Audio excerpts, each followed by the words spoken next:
Hello resident, my name is Dr. Dheeraj Patel. I am second year general surgery resident from Games Bhuj. So today we are talking about the barium X-ray. So barium X-ray are the imaging technique to visualize and diagnose the disease of the GI tract. Now, in which we have to take the barium sulfate containing material via oral preparation or enema formulation. There are 4 barium imaging techniques. First is the barium swallow. It is used to visualize the esophagus and stomach. Second is the barium meal. It is used to visualize the stomach and the duodenum. Third is the barium meal follow through. It is used to visualize the small intestine. And fourth is the barium enema. It is used for the colon diseases. So firstly, we are talking about the barium meal. Barium meal is the contrast X-ray in which the X-ray has been taken after patient has given an oral agent like barium sulfate. Now, it leads to visualization of stomach, duodenum, and the jejunal loop. Now, the stomach and duodenum visualization, it is called barium meal, and intestinal visualization, it is called barium meal follow through. Now, this is the abdominal standing X-ray. Now, the second thing we are seeing is the barium enema.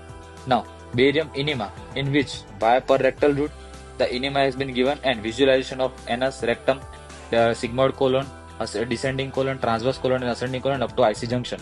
We can visualize the bowel. This is called barium enema. Now, let's look on the pathologies. So firstly, this is the barium meal and it shows the stomach fundal bubble, and now this irregularity on lesser curvature, it is due to peptic ulcer. So this is peptic ulcer. Now let's see this. This is the appearance of esophagus, lower esophagus, and this is dilated esophagus on the upper part, and this is typically narrowing, and this is called bird beak appearance, and it is also called as achalasia cardia. To diagnose the achalasia cardia, our investigation of choice would be the manometry, and for the achalasia cardia, we have Chicago classification in which we are looking for 3 things. One is the distal contractile index. If it is greater than 8,000, it is also called as jackhammer esophagus. Integrated relaxation pressure is high and no peristalsis in the esophagus. Also, if distal latency is decreased, it is called diffuse esophageal spasm.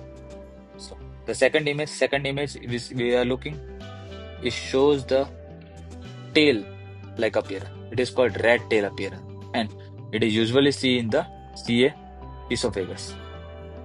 Now, its investigation of choice is upper GI scopy and biopsy. The next thing we are looking at is the HIV-related esophageal condition looked in barium. So, this serrations-like thing we can see is in feline esophagus. It is eosinophilic esophagitis, in which we can see this kind of appearance, feline esophagus. This shaggy esophagus appearance, like this shaggy appearance, is seen in the candidial esophagitis.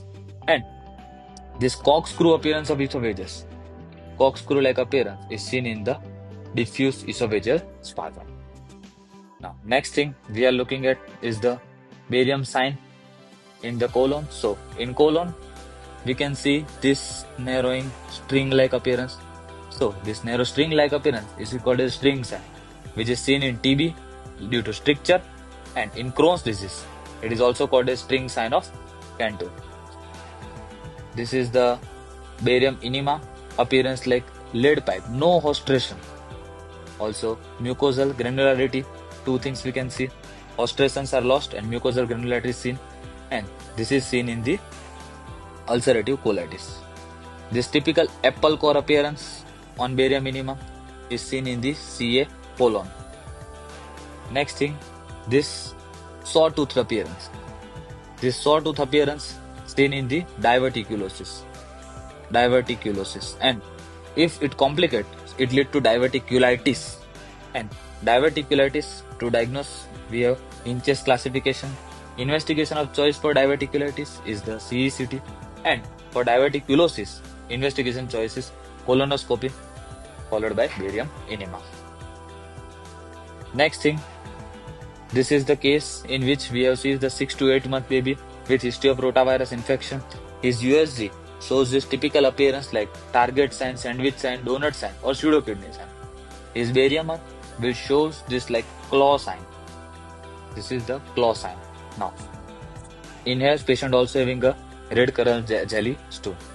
Also, on examination, patient on palpation, right iliac fossa empty sign or sign of dance sign. बराबर? So this is condition called intussusception. Now, most common type is ileocolic type of intussusception. Initial investigation would be USG and gold standard investigation is barium anemia.